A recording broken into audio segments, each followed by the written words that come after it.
The Curse of La Llorona, directed by Michael Chaves, is the newest film in the James Wan cinematic universe for The Conjuring. It's the sixth movie in the Conjuring universe.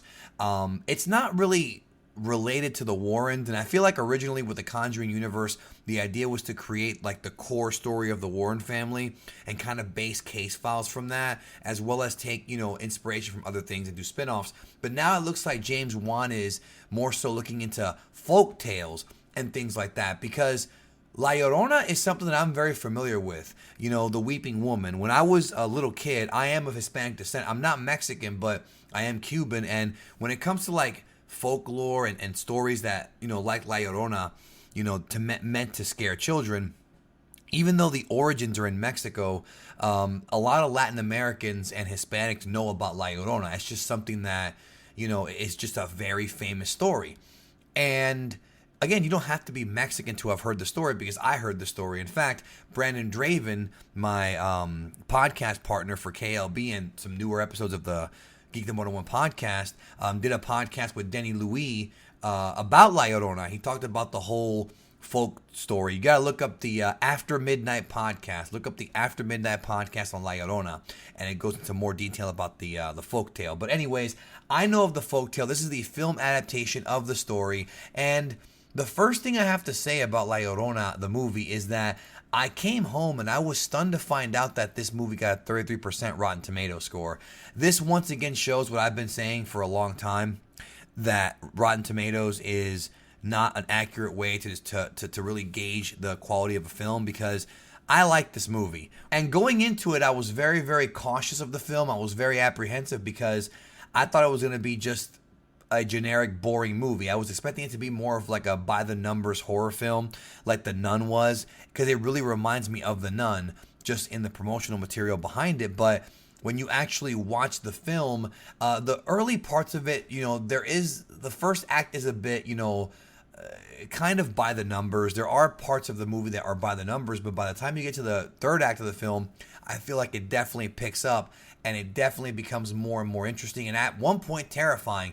This is one of the more terrifying films of the Conjuring universe. I think the scares were very well done, and yes, one of the criticisms I saw on Rotten Tomatoes is that the movie has too many jump scares. Yes, the movie does focus a lot on jump scares, and I am one of those fans who, I don't feel like a movie that has nothing but jump scares is a quality horror movie. But when it comes to this film, if the jump scares are done effectively and if they work, then I think it adds to the film. And I do think that the jump scares in this movie, yes, there's a few of them, there's about 5 or 6, but they're good jump scares. They are good jump scares. The issue with the movie, I think, is more so the characters. I think they're kind of one-dimensional. But again, that doesn't really shock me, because horror films are usually the villains are more interesting, the monsters or whatever.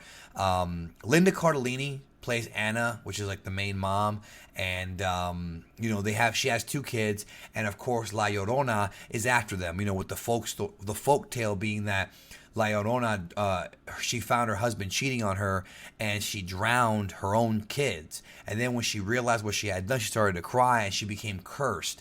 And now her whole mission is to get other people's kids to replace her kids. And of course, she's not looking to be a good mother, as you know. She's become this demonic entity that has to be stopped. And she starts haunting people in this film, specifically the Garcia family. That's really where the whole thing comes from. And, the movie adds a layer of terror to it, in the sense that it has children being at risk, which whenever you throw that gimmick in there, it works. But Annabelle Creation did the same thing. What makes this movie interesting for somebody like me is that because I am of Hispanic descent and I'm familiar with the story, there are parts that I can relate to more. There are things that are said in Spanish in this film that are not subtitled, that I wonder if people, I mean, it's not too much Spanish to where you get lost, so don't worry about going into the film being confused. But if you speak Spanish, or if you are bilingual, then it's easier to pick up on, it's easier to pick up on what they're saying. I mean, not easier, you pick up on what they're saying, and sometimes what they're saying is interesting. It's not crucial to the plot, but it is interesting. So as somebody like me who's familiar with the folk tale and familiar with these kinds of movies, I enjoyed it. I mean, I thought it got better and better as it went on. I think it was a solid movie. The only thing that's it is very by the numbers to a degree, especially the early parts of it. There is a small tie-in to Annabelle. Annabelle does make a cameo in the film, but it's not really relevant to the plot. But there is a character who is in the Annabelle movie who appears here. That's essentially the only real tie-in. There's no mention of the Warrens or the Nun or any of that stuff. That's the only real tie-in. The movie takes place in the 70s, whereas the original La Llorona story is in the 1600s. But in the 1970s is where the movie takes place in LA, where they find out there's some very weird things going on with, the typical supernatural horror stuff going on around the house where things are moving. This movie didn't really do too much of that. A lot of it was just the jump scares of seeing La Llorona, who looks very good. That's one thing I will say about the film. The cinematography was Michael Burgess, and I think he did a great job in the way he sort of helped create La Llorona, because the way she looks in this film is horrific. I mean, and she also has several different kinds of faces, which I'm not going to spoil because it does somewhat spoil the movie, but there's different looks to her and they're all sort of freakish and good. Like, she's actually, in my opinion, more terrifying than Annabelle or the Nun. I actually think that this is the best villain they've had in the cinematic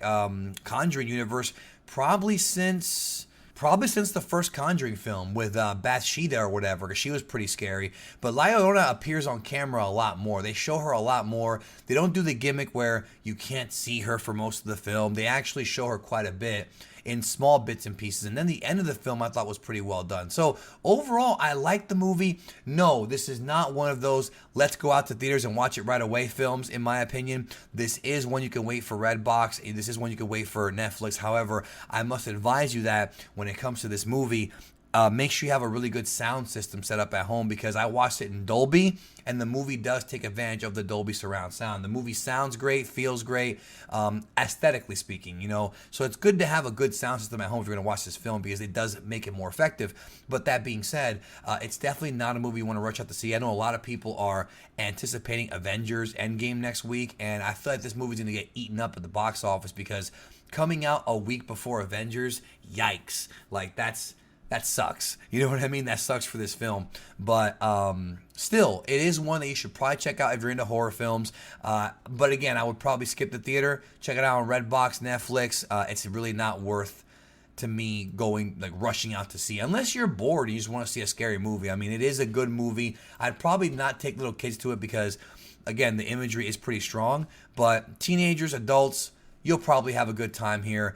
But it is a one-and-done film. It's definitely not one that I want to go back and watch. So if I were to give it a rating, out of 10, it'd be like a 6 out of 10, 6.5 out of 10, probably. That would be what I would give it.